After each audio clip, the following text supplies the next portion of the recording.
बिस्मिल्लाहिर्रहमानिर्रहीम।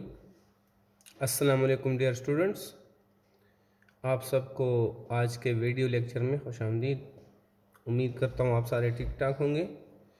तो जो टॉपिक आज हम डिस्कस करने जा रहे हैं वो आपके सामने मौजूद है, इंडस्ट्रियल एप्लीकेशंस ऑफ एंजाइम्स। तो ऐसे बहुत सारे एंजाइम्स हैं जिसको हम बॉडीज़, लिविंग बॉडीज़ से आइसोलेट कर लेते हैं और फिर उसको हम मुख्तलिफ़ पर्पज़ के लिए इस्तेमाल करते हैं। इससे पहले हमने एंजाइम के फंक्शन में पढ़ा हुआ था कि ये वर्क इंडिपेंडेंटली या फंक्शन इंडिपेंडेंटली। इंडिपेंडेंटली का मतलब ये है कि इसको किसी लिविंग बॉडी की ज़रूरत नहीं है। ये जब एक मरतबा रिलीज़ हो जाए तो फिर ये न्यूक्लियस के कंट्रोल में या किसी भी चीज़ के कंट्रोल में नहीं होते। ये इंडिपेंडेंटली वर्क करते हैं। जो वर्क ये इनसाइड द बॉडी करते हैं वही वर्क ये आउटसाइड द बॉडी भी करते हैं। इनका सिर्फ केमिकली जो है ना वो काम होता है, फंक्शन होता है। तो ये जिस तरह के हमारे लिविंग बॉडीज़ के अंदर काम करते हैं उसी तरह ये बाहर भी काम करते हैं। तो सबसे पहले हम किस चीज़ पे जाते हैं, ये जो एंजाइम हम इंडस्ट्रियल पर्पसेस के लिए इस्तेमाल करते हैं ये हम हासिल कहाँ से करते हैं।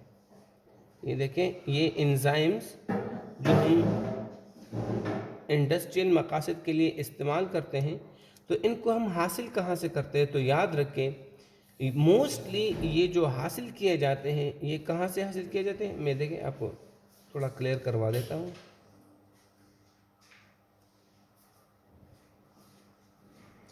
ये प्लांट से भी हासिल किए जाते हैं, ये एनिमल से भी हासिल किए जाते हैं, और मेनली जिसको हासिल किया जाता है वो हमारे पास है, जो सबसे ज़्यादा जिससे हासिल किए जाते हैं वो है माइक्रो ऑर्गेनिजम्स।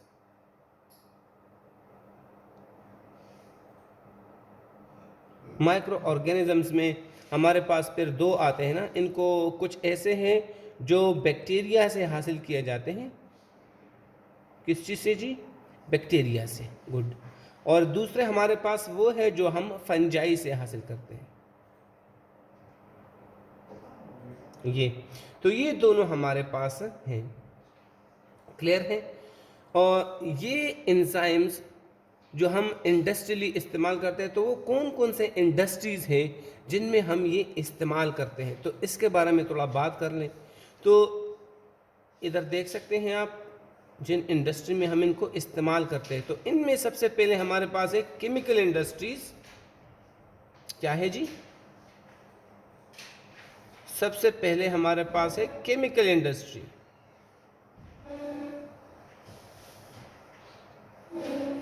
इसके साथ साथ और भी बहुत सारे इंडस्ट्रीज हैं, other industries. Okay, plus other industries. इसके अलावा बायोफ्यूल इंडस्ट्री है या दूसरे फ्यूल इंडस्ट्री है सिर्फ, या मेडिसिन इंडस्ट्री सही। बायोटेक्नोलॉजी जो हमारे पास एक इंडस्ट्री है उसमें हम इसको इस्तेमाल करते हैं। ऐसे बहुत सारे इंडस्ट्रीज़ हैं जिनमें हम क्या करते हैं, इनको इस्तेमाल करते हैं। समझ में बात आई? अब जो भी इंडस्ट्री हो, सही है, ये तब इस्तेमाल करते हैं जहाँ पर हमारे पास क्या चाहिए होते हैं। ये आप देख सकते हैं, जहाँ पर हमें चाहिए होता है एक्सट्रीम स्पेसिफिक कैटलिस्ट। ये चीज़ बहुत इम्पोर्टेंट है। इस तरह ना हो कि कोई एंजाइम एक्सट्रीम स्पेसिफिक ना हो। हमारे पास दो किस्म के एंजाइम होते हैं, एक रेगुलर होते हैं, एक इरेगुलर होते हैं। जो रेगुलर होते हैं वो हमारे पास थोड़े से उसमें बहुत सारे मतलब कुछ मालिक्यूल सबस्ट्रेट्स के लिए इस्तेमाल होते हैं। जो इरेगुलर होते हैं हमारे पास स्पेसिफिक होते हैं। तो इसमें इरेगुलर वाले जो बहुत ज़्यादा स्पेसिफिक एंजाइम्स हैं उनको हम इस्तेमाल कर सकते हैं, क्योंकि जो प्रोडक्ट बनते हैं इंडस्ट्रियल अगर उसकी क्वालिटी में थोड़ा भी इधर उधर हुआ तो फिर ये जिस मकसद के लिए इस्तेमाल होता है उसमें फिर वो मकसद हासिल नहीं हो सकता। तो एक्सट्रीम स्पेसिफिक कैटलिस्ट जहाँ पर इस्तेमाल करने होते हैं,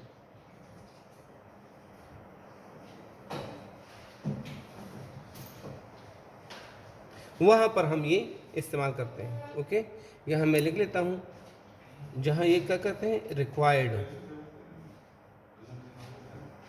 जहाँ पर क्या रिक्वायर्ड हो, एक्सट्रीम स्पेसिफिक कैटलिस्ट, जहाँ पर ये चीज़ रिक्वायर्ड। अच्छा जी, तो ये हमारे पास यहाँ पर इस्तेमाल हो सकते हैं, सही। मुख्तलिफ़ प्रोडक्ट्स को बनाने के लिए, मुख्तलिफ़ ऐसी चीज़ों को जो डेली लाइफ में हम इस्तेमाल करते हैं उनको मतलब तैयार करने के लिए।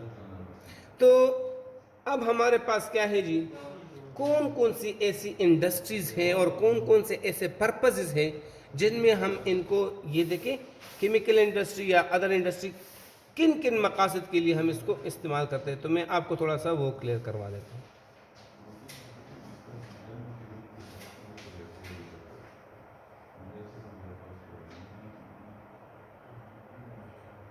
ये तो कौन से पर्पसेस को हासिल करने के लिए ये हम इस्तेमाल करते हैं,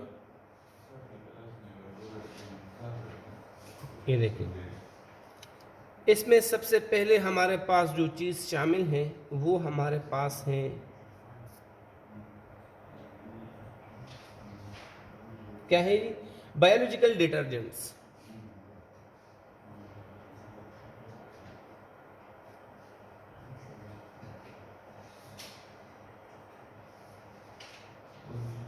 बायोलॉजिकल डिटर्जेंट्स क्या होते हैं जी, ये ऐसी चीज़ें हैं जो बिल्कुल डिटर्जेंट्स की तरह काम करते हैं। हालांकि ये डिटर्जेंट्स नहीं होते, लेकिन work same like the detergents. जो सर्फ्स होते हैं या सोप्स होते हैं, सही, सर्फेक्टेंट्स और सोप्स वगैरह उनकी तरह काम करते हैं ये। इससे हम स्टेन्स वगैरह को डाइजेस्ट करते हैं, और जब स्टेन्स डाइजेस्ट हो जाए तो फिर क्या हो जाता है, वो वाटर वगैरह में चला जाता है। तो यहाँ पर हमारे पास बायोलॉजिकल डिटर्जेंट से जो पर्पस है, ये असल में है use of enzyme for washing purpose. क्या है ये हमारे पास है use of enzyme for washing purpose.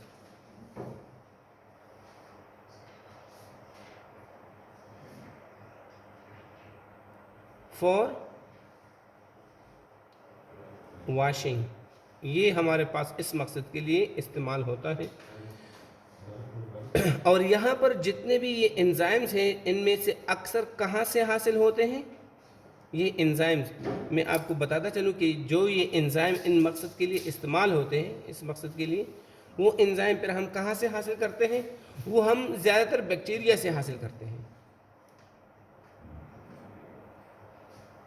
कहाँ से हासिल करते हैं जी, बैक्टीरिया से हासिल करते हैं, सही। और ख़ासकर वो बैक्टीरिया जो थर्मोफिलिक हो, जो क्या हो, जो थर्मोफिलिक हो, जो हीट को लाइक करते हो, उसमें सर्वाइवल कर सकते हो। मतलब कि ऐसे बैक्टीरिया जो लिविंग इन हॉट स्प्रिंग्स। क्या चीज़, लिविंग इन हॉट स्प्रिंग्स, जो गर्म चश्मों में पाए जाते हो। क्योंकि हमने जब इसको एज ए डिटर्जेंट इस्तेमाल करना होता है, इसके साथ हमने हीट भी इस्तेमाल करनी होती है। तो ऐसा ना हो कि हमारे पास जो एंजाइम आप यूज़ करते हैं और वो हमारे पास ज़्यादा हीट पर सर्वाइवल ना करे और डीनेचर हो जाए। तो जाहिर सी बात है, जो एंजाइम डीनेचर हो जाते हैं तो अपना कभी भी वो फंक्शन नहीं कर सकता। तो ऐसे हमारे पास बैक्टीरिया से हम इनको हासिल करते हैं एंजाइम को, जो थर्मोफिलिक हो। तो जाहिर सी बात है वो एंजाइम भी हमारे पास can survival at high temperature, वो कर सकते हैं। इसीलिए हम यहाँ पर इसको इस्तेमाल करते हैं। अब जो बैक्टीरिया हैं, तो किस तरह इनको इस्तेमाल किया जाता है ये मैं आपको थोड़ा सा बता दूं। इनको दो तरह की कंडीशंस पे हम इसको इस्तेमाल करते हैं। एक तो हम इसको प्री सोक कंडीशन कहते हैं। पहले को क्या कहते हैं, प्री सोक कंडीशन। मतलब इसको ड्राई फार्म में, जिस तरह हमारे पास वो मिलते हैं ना अपने नेचुरल फार्म, उसमें इस्तेमाल करते हैं, सोल्यूशन के अंदर नहीं। इसको हम प्री सोक कंडीशन कहते हैं। दूसरा हमारे पास इसका एप्लीकेशन डायरेक्टली सोल्यूशन फॉर्म में भी है। Okay, direct liquid applications.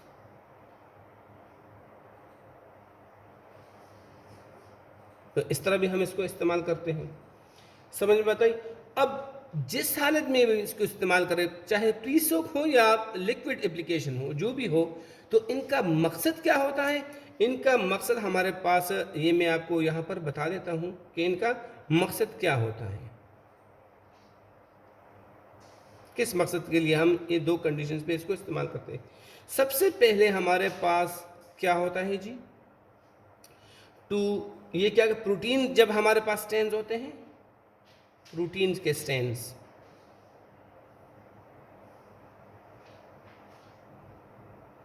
या हमारे पास होते हैं स्टार्च स्ट्रैंड्स,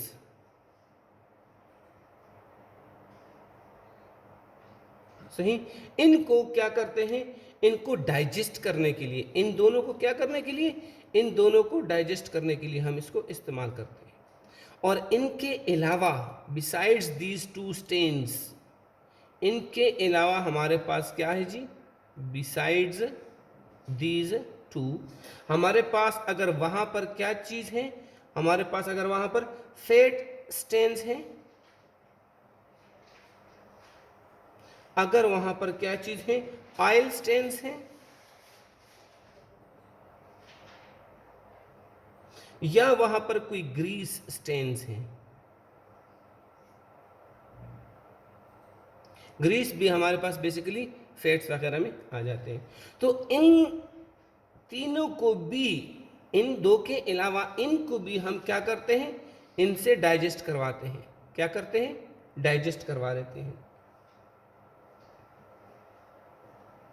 और जब ये स्ट्रेन डाइजेस्ट हो जाए तो ये किस में चले जाते हैं, जो मीडियम हमने इस्तेमाल किया होता है लिक्विड वगैरह उसमें चले जाता है, और वो जो जो फाइबर वगैरह हैं उनको छोड़ देते हैं। तो इन दोनों को खासकर और इनके अलावा इनके लिए भी हम इसको अप्लाई कर सकते हैं। अब जो बैक्टीरिया हमारे पास इन जिससे हम ये हासिल करते हैं, जिन बैक्टीरिया से हम ये हासिल करते हैं वो कौन कौन से, उसके कुछ एग्जाम्पल्स मैं आपके सामने शेयर कर देता हूँ, आपके साथ शेयर कर लेता हूँ। तो इन सब को तो याद रखें, पहले भी मैंने बात की, इनको थर्मोफिलिक बैक्टीरियाज कहते हैं। क्या चीज कहते हैं इनको, कंबाइनली इन सब को क्या कहते हैं, थर्मोफिलिक, थर्मोफिलिक बैक्टीरिया इनको कहा जाता है। ये देखिए, और इनकी जो एग्जाम्पल्स हमारे पास हैं उनमें सबसे पहले हमारे पास है सल्फोलोब्स। क्या हमारे पास है, इसमें सबसे पहले हमारे पास है सल्फोलोब्स, या जिसको सल्फोलोबस भी कहते हैं। और वो किस टेम्परेचर पर सर्वाइवल कर सकते हैं, 90 डिग्री सेल्सियस तक वो सर्वाइवल करते हैं। इसके अलावा हमारे पास है हाइड्रोजेनोबैक्टर, हाइड्रोजेनोबैक्टर हमारे पास एक और ये है बैक्टीरिया जिनसे हम इन एंजाइम को हासिल करते हैं, और वो सर्वाइवल कर सकता है 85 डिग्री सेल्सियस तक। तीसरा हमारे पास है थर्मोक्राइनिस, तीसरा हमारे पास जो है वो है थर्मोक्राइनिस।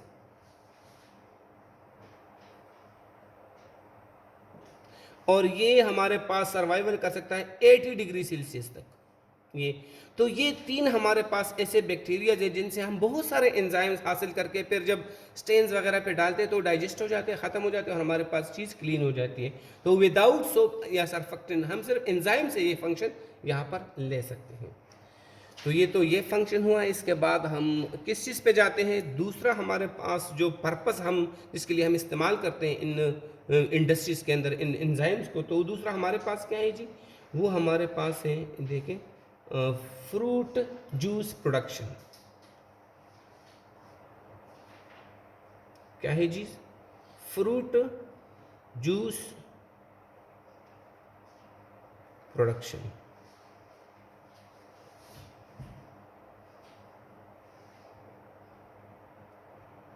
ये आप दूसरा हमारे पास जो पर्पस है फूड इंडस्ट्री में, मतलब के एंजाइम को इस्तेमाल किए जा रहे हैं। तो सबसे पहले मैं आपको बता दूं कि जो फ्रूट जूस निकाला जाता है वो किस तरीके से निकाला जाता है, समझ में बात आई। इनमें हम एंजाइम्स को इस्तेमाल करके क्या करते हैं, फ्रूट सेल से फ्रूट जूस को निकालते हैं।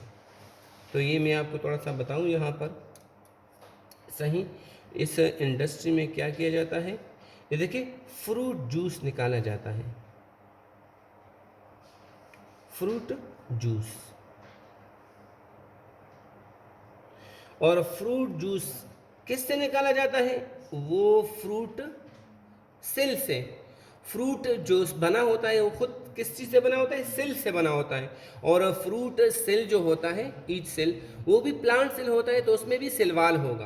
तो मैं उसकी शेप आपके सामने थोड़ा सा बना देता हूँ। ये देखें, ये हमारे पास उसका शेप होता है।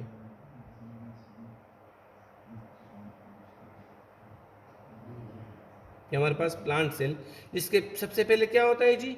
ये होता है जी सेलवाल होता है। सेलवाल बना होता है मोस्टली हमारे पास सेलुलोज से। और दो सेल जिनके सेल्सवाल आपस में कनेक्टेड होते हैं, आपस में अटैच होते हैं, उसके लिए पेक्टिन इस्तेमाल होता है। सही, ये हमारे पास है, ये सेलवाल है और इसके अंदर हमारे पास बाकी के जो ऑर्गेनेल्स वगैरह हैं, और इसी के अंदर हमारे पास साइटोप्लाज्म है। मैं बाकी चीज़ें नहीं बना रही, मैं सिर्फ साइटोप्लाज्म बना रहा हूँ। इस साइटोप्लाज्म के अंदर हमारे पास क्या होते हैं? इसमें ये हमारे पास सिरप मौजूद है, जो जूस है वो मौजूद है, और हमने उस जूस को हासिल करना है। उसके लिए ज़रूरी है कि हम फ्रूट जूस को हासिल करने से पहले वो उसका सिलवाल तोड़ें, उसका सिलवाल तोड़ें। तो याद रखें, इनके जो सिलवाल हैं इसको हमें क्या करना होता है? इनको हमने तोड़ना होता है।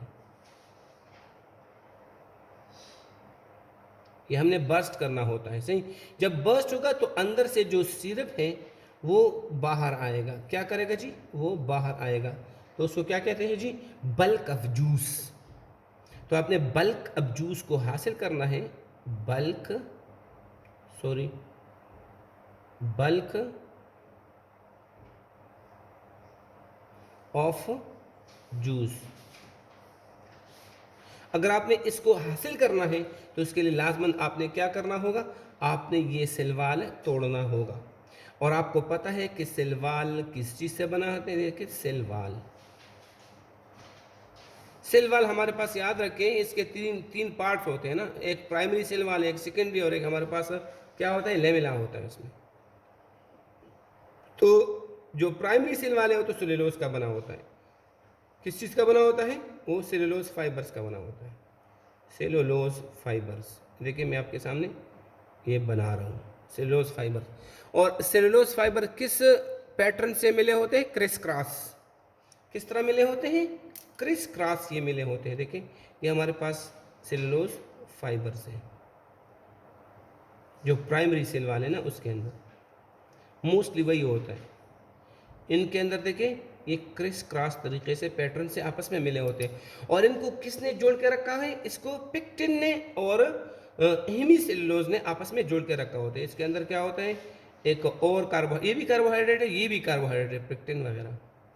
तो पेक्टिन एक ऐसा मटेरियल है जिसने इसको क्या किया होता है? जोड़ के रखा होता है। इस फाइबर को आपस में बिल्कुल टाइटली बांधा होता है, बिल्कुल गम की तरह ये फंक्शन करते हैं। तो और ये सिर्फ पेक्टिन नहीं होता, इसके पेक्टिन के अलावा क्या होता है? हेमी सेलुलोज भी होता है। तो जिस चीज़ ने इनके जो फाइबर्स आपस में जोड़ के रखे, वो क्या चीज़ है? Pectin, pectin, pectins plus hemicellulose, इन चीज़ों ने इनको बांधा होता है। तो इसलिए ये टाइट नेचर का होता है ये सेलुलोज। अगर हम कहीं से पेक्टिन और हेमी सेलुलोज को ख़त्म कर दें तो ये फाइबर्स अलग हो जाएंगे, और आपके पास जो दरवाज़ा है ना वो खुल जाएगा, फट जाएगा वो सेलवाल, और आपके पास बल्क ऑफ जूस को आप हासिल कर लेते हैं। समझ में बात आई? अब हमारे पास पेक्टिन और हेमी सेलुलोज को क्या करना है? हमारा मकसद है यहाँ पर इनको तोड़ना। देखिए, हमारा यहाँ पर क्या है? एंजाइम का इस्तेमाल कहाँ पर है? हमने इनको ब्रेक करना है। क्या करना है हमने इनके जो सिलवाल हैं उसको ब्रेक करना है, इन चीज़ों को ब्रेक करवा कर, इनकी ब्रेकिंग से, इनकी। और ये ब्रेकिंग किस तरह होगी? एंजाइम के इस्तेमाल। इस मकसद के लिए हम एंजाइम का इस्तेमाल करते हैं। हमने यहाँ पर क्या है? एंजाइम्स का इस्तेमाल करना है। सही, तो इन दोनों को, अब ये दोनों टूट जाते हैं तो समझो कि सिलवाल टूट गया और बल्क ऑफ जूस बाहर निकल गया। चले जी, इसको ब्रेक करने के याद रखिए दो तरीके हैं, सही है। ये जो जिस चीज़ हम पेक्टिन और हेमिसेलुलोज को ब्रेक कर सकते हैं वो दो तरीके से हम कर सकते हैं। मैं आपके सामने थोड़ा सा इसको लिख लेता हूँ, क्या चीज़ है, दो तरीक़ों से हम उसको कर सकते हैं। मैंने सिर्फ आपके सामने इस एंजाइम का रखा क्योंकि यहाँ पर हम एंजाइम के साथ ज़्यादा कंसर्न है, लेकिन दूसरा तरीका हमारे पास है हाई टेम्परेचर। हाई टेम्परेचर का इस्तेमाल करके भी हम ये मकसद हासिल कर सकते हैं, लेकिन उससे क्या होगा, और दूसरा है एंजाइम के इस्तेमाल से। तो यहाँ मैं इसको ख़त्म कर देता हूँ, यहाँ मैं ऑलरेडी एंजाइम को मेंशन कर रहा हूँ। हाई टेम्परेचर से क्या होगा, उसमें मुसीबतें हैं। क्या मुसीबतें हैं इसमें, एक ये क्या कर लेता है, इसमें कुछ मतलब डिफेक्ट्स हैं इस तरीके इस्तेमाल में। हाई टेम्परेचर वाले में क्या होता है, ये colour and flavour of juice को ख़राब कर देता है। क्या चीज़ ख़राब करता है, हाई टेम्परेचर से दो चीज़ें ख़राब होती हैं, एक तो colour of juice, colour of juice वो क्या हो जाता है, उसमें डिकम्पोजिशन हो जाती है और कलर ख़राब हो जाता है। दूसरा हमारे पास फ्लेवर, जो फ्लेवर ऑफ जूस होता है वो नहीं बाकी रहता, सही, क्योंकि अंदर चीज़ों की ऑर्गेनिक कंपाउंड है तो उसकी हमारे पास क्या होती है, डिकम्पोजिशन हो जाती है, तो फ्लेवर ही चेंज हो जाता है। अब मैंगो जूस है और मैंगो जूस आप हासिल करना चाहते हैं और फिर मैंगो का फ्लेवर आपको सही तरह से नहीं मिलता, तो ये तो सही बात नहीं है ना। तो लिहाजा ये तरीक़े इस्तेमाल आप बिल्कुल तर्क कर दें, इसके बारे में सोचे भी नहीं। हमने क्या करना है, हमने इस्तेमाल करना है ये तरीका, एंजाइम। अब ये एंजाइम जो हम यूज़ करते हैं, क्या क्या यूज़ करेंगे, पेक्टिन को तोड़ने के लिए हम क्या इस्तेमाल करते हैं, पेक्टिन को तोड़ने के लिए हम सेलुलेज इस्तेमाल करते हैं। क्या चीज़ इस्तेमाल करते हैं, सेलुलेज। और हेमीसेलुलोज को तोड़ने के लिए हम इस्तेमाल करते हैं क्या चीज़, यहाँ इसको तोड़ने के लिए हम इस्तेमाल करते हैं क्या चीज़, हेमीसेलुलेज।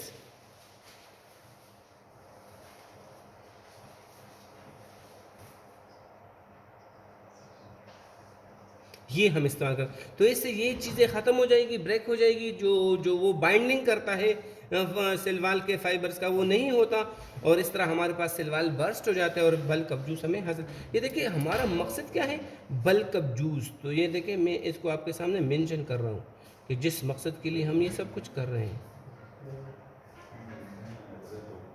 ये देखिए बल्क ऑफ जूस के लिए हम सब कुछ कर रहे हैं। तो इस तरीके से हमारे बल्क ऑफ जूस हासिल हो जाता है, और ये हमारे पास फिर क्या है, बिल्कुल नेचुरल होता है, उसका कलर भी वही होता है जो नेचुरल होता है, और उसका फ्लेवर भी वही होता है जो नेचुरल होता है। तो ये हमारे पास दो हो गए। अब हम तीसरे की तरफ जाते हैं, और बड़ा ज़बरदस्त किस्म का है तीसरा वाला। तीसरा हमारे पास जो इस्तेमाल है, पर्पस है जिसके लिए हम केमिकल इंडस्ट्री या किसी भी इंडस्ट्री में हम एंजाइम को इस्तेमाल करते हैं, तीसरा वाला हमारे पास है क्या है, ये देखें, प्रोडक्शन ऑफ इथेनॉल।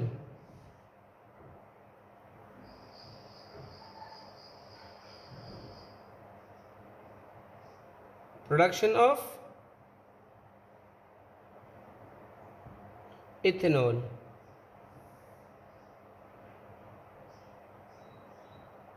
इथेनॉल तो आप जानते हैं, ये अंग्रेज़ लोग जो शराब वगैरह पीते हैं ना, ये है। हम मुसलमान तो इन चीज़ों को नहीं यूज़ करते हैं, सही है। तो ये अंग्रेज़ लोग जो लिक्वर पीते हैं ना इथेनॉल, उसमें ये डाइल्यूटेड ये चीज़ होता है। तो अब इनको हासिल किया जाता है किस चीज़ से, हमारे पास वेस्ट कार्बोहाइड्रेट से। वेस्ट कार्बोहाइड्रेट जिसको हम क्या कहते हैं, सेलुलोज कहते हैं। जो जितने भी आप प्लांट्स वगैरह देख रहे हैं ना, या लकड़ी वगैरह देख रहे हैं, ये सारे क्या है, ये सिलवाल है, प्लांट के सिलवाल। बाकी चीज़ें ड्राई हो जाती है, सिलवाल तो बचते हैं जिससे लकड़ी वगैरह बनी होती है। तो फिर वो जो सिलवाल है सेलुलोज का बना होता है, उसी सेलुलोज को सेलुलेज के ज़रिए जो मुख्तलिफ बैक्टीरिया वगैरह से हासिल हो जाते हैं सेलुलेज, उनसे हम उन सेलुलोज को तोड़ते हैं किसके अंदर, ग्लूकोज में कन्वर्ट करते हैं, और फिर ग्लूकोज को हम क्या करते हैं, मुख्तलिफ चीज़ों के। तो आप जानते हैं कि ग्लूकोज का कितना इस्तेमाल है, खासकर गर्मियों के मौसम में, या दूसरे हम इसको आइसोमरेज एंजाइम इस्तेमाल करके फ्रक्टोज में भी कन्वर्ट कर देते हैं। तो इस चीज़ को हम थोड़ा सा पढ़ लेते हैं यहाँ पर। तो याद रखिए, जो हमारे पास बायोफ्यूल इंडस्ट्री है, ये चीज़ कहाँ पर होती है, ये चीज़ हमारे पास इस्तेमाल होती है बायो फ्यूल इंडस्ट्री के अंदर, ज़्यादातर हम इसको इस्तेमाल करते हैं। इसमें क्या किया जाता है, बायोफ्यूल इंडस्ट्री में जो सेलुलोज हमारे पास है, जो हमारे पास वैसे भी क्या है, उनका कोई ख़ास इस्तेमाल नहीं होता, सिवाय कि हमारे पास as roughage in the food, मतलब डाइटरी फाइबर जिसको कहते हैं, या पेपर जो हम जिस पे लिखते, जिस पेपर पे मैं लिख रहा हूँ ना, ये सेलुलोज है। तो इनके अलावा कुछ बड़ा इस्तेमाल नहीं है जो कमर्शियल हो, जिससे पैसे वगैरह कमाए जाए। तो क्या किया जाता है, इनको कन्वर्ट किया जाता है किसी और चीज़ में जो बिल्कुल ज़्यादा काबिल इस्तेमाल हो।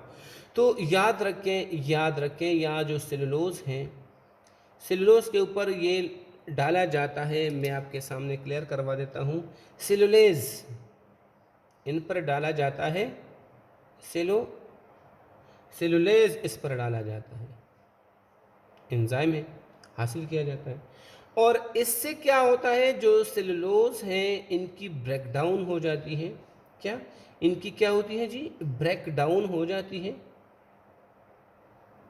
और ब्रेकडाउन के बाद ये कन्वर्ट होता है शुगर में, शुगर या जिसको हम कहते हैं, या हम इसको मतलब ग्लूकोज वगैरह जितने भी है ना, वो उसमें कन्वर्ट हो जाते हैं, शुगर खासकर इसको हम जनरल नेम जो कहते हैं। अब ये जो शुगर हासिल होता है, इसके साथ हम क्या कर सकते हैं, ये देखें, ये जो शुगर यहाँ पर हमें हासिल होता है, बड़ा इंपॉर्टेंट होता है ना।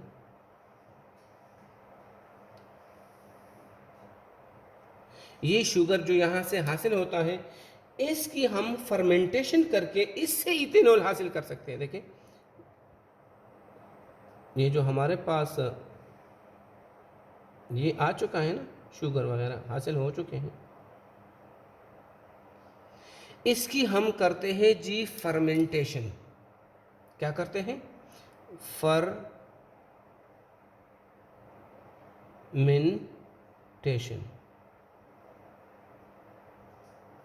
फर्मेंटेशन।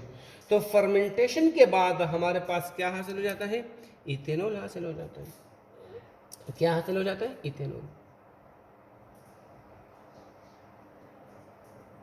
अब इस इथेनॉल में क्या, इसको डाइल्यूट किया जाता है, इसमें फ्लेवर्स वगैरह मिलाए जाते हैं, सही, इसमें और बहुत सारे एडिटिव्स मिलाए जाते हैं, और फिर इसको as a drink, hard drink जिसको कहते हैं, उसको इस्तेमाल किया जाता है। लेकिन ये लोग अंग्रेज़ लोग करते हैं, हम लोग इस तरह नहीं करते। ये हमारे पास है, समझ में बात आई।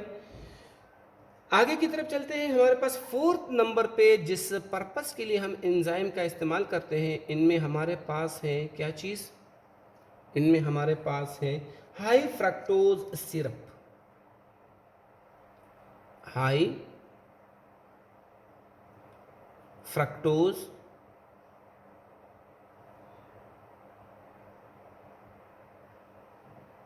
सिरप, ये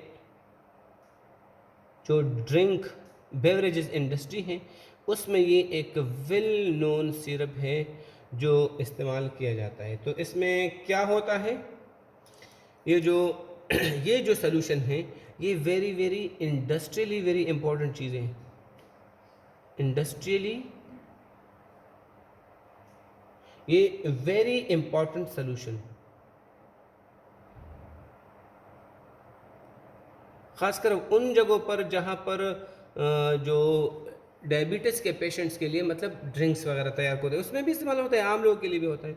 वेरी इंपॉर्टेंट सोल्यूशन है, क्योंकि ये कैलोरीज तो ऐड करते नहीं है, लेकिन इसकी जो स्वीटनेस है वो ग्लूकोज के मुकाबले में ज़्यादा है। याद रखें, मैं एक चीज़ आपको क्लियर करवाऊँ, जो फ्रक्टोज हैं, सही, ये मोर स्वीट देन शुगर है। याद रखें, more sweet than sugar, then glucose, या शुगर भी कहते हैं, ग्लूकोज भी कहते हैं, सही, उनसे ज़्यादा, या शुगर सक्रोज से भी ज़्यादा मीठा है, और ग्लूकोज से भी, सही। लेकिन कैलोरीज जो ऐड करता है उनके मुकाबले में एक कम कैलोरीज मतलब देता है, सही। अच्छा जी, जब ये काम करता है तो इसको हम किस तरह इस्तेमाल कर सकते हैं? एज अ स्वीटनर एजेंट के तौर पर इस्तेमाल करते हैं, एज स्वीटनर एजेंट के तौर पर इसको इस्तेमाल किया जाता है। किस चीज़ में इस्तेमाल किया जाता है एज ए स्वीटनर एजेंट?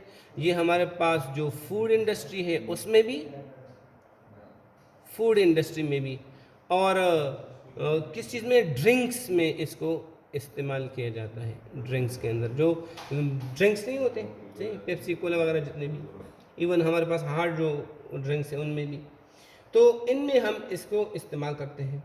अब सबसे अहम बात यह है कि इनको तैयार किया कहाँ पर और किस तरीके से किया जाता है। इसकी प्रिपरेशन हमारा मकसद है जिसमें एंजाइम ने इस्तेमाल होना है। ये देखिए, इसकी सबसे अहम चीज़ क्या है? इसकी प्रिपरेशन।